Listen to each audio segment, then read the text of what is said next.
Hello guys, and welcome back to Reality Rewind. Please like and subscribe. I absolutely appreciate it.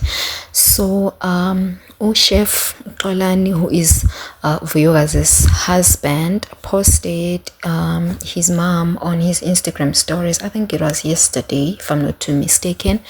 And because it was her birthday, apparently she was turning 49. Happy birthday to her. I just want to say, okay guys, here is Vuyo's Mamazala Vuyo. I can't wait. So I heard that I don't know if they did film a show, which has Vuyo, Lutlolani, and probably and the mom-in-law. I'm just hoping they did film that that show, or they are yet to film it, the reality show.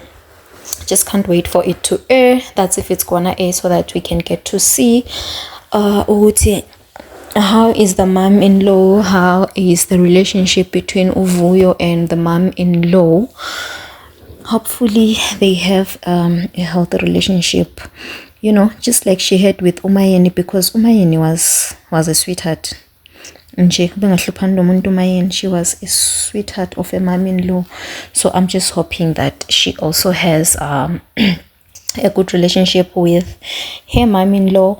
Another thing is, I doubt I've heard anything about Vuyo's mom-in-law on the social media streets, because remember, we've heard a lot about Chef Xolani and the baby mamas, the girlfriends, the mashonisas, all those things. We've heard a lot about him, but I personally haven't heard anything about Vuyokazi's mom-in-law, of which I am so waiting. I'm eagerly waiting for the show so that we can get to know her a little bit more. Otherwise, just want to say happy birthday to her, happy belated birthday to her. Thank you so much guys for watching. I'll see you on my next one. Bye.